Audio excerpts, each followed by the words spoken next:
Welcome po sa aking munting tahanan. I am Ryan and this is my vlog.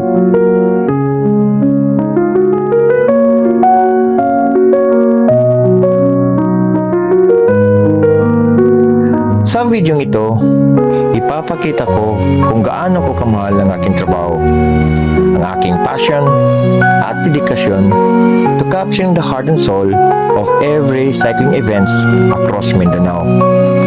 Mula sa mga masiglang paligsahan hanggang sa mga malalayong karera, kinukunan ko ng larawan ang buong kaganapan, ginagawan ko ng documentaries ang bawat ikot ng pedal, bawat tagumpay at kabiguan, upang balang araw, ang kapwa nating mga siklista ay maalala ang mga kaganapan na ito pag sila'y tumanda na.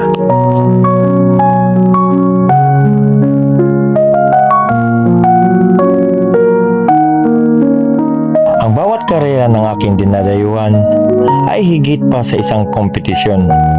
Ito ay pintuan patungo sa mga bagong kultura, wika at mga mukha na bago ko lang nakilala at nakikita.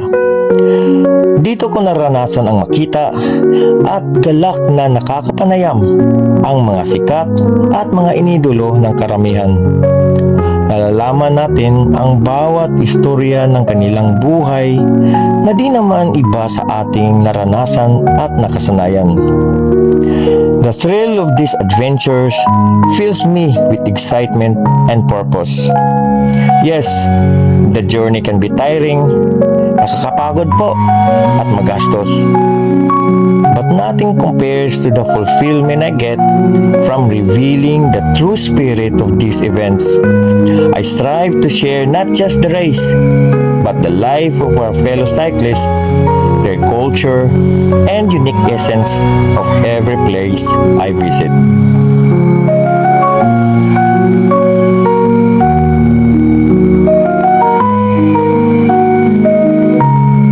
Walo ba mo nga every time nga na-race diri sa Mindanao, halos ang mga taga-Cotabato kusog kayo mamatag. This mission is rare and deeply personal. Sa yutong ito ng aking buhay bilang isang 51 years old, nauunawaan ko ang kahalagaan ng mga karanasang ito.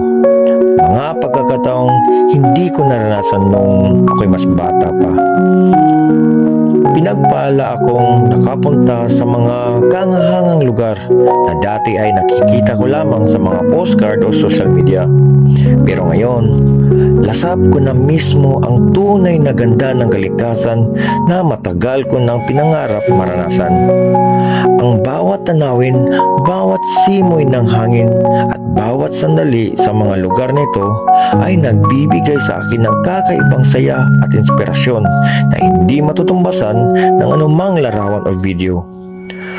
Tunay nga ang mga pangarap ay nagiging realidad kapag pinagsikapan at binigyan ng pagkakataon.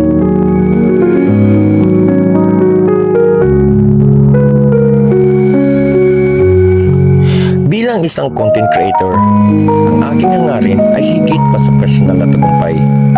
Ito ay tungkol sa pagbubuo ng tulay para sa bawat siklista sa Mindanao.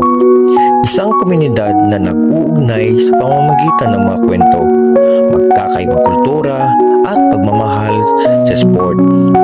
Sa pamamagitan ng channel kong ito, pangarap ko ang isang buhay masigla at umuunlad na komunidad ng mga siklista sa buong isla, nagkakaisa at mas matatag kaysa dati. Sapagkat sa bawat ikot ng gulong, hindi lang tayo naglalakbay, nagtatatag tayo ng pagkakaisa, pag-asa at isang mas maliwanag na bukas para sa lahat.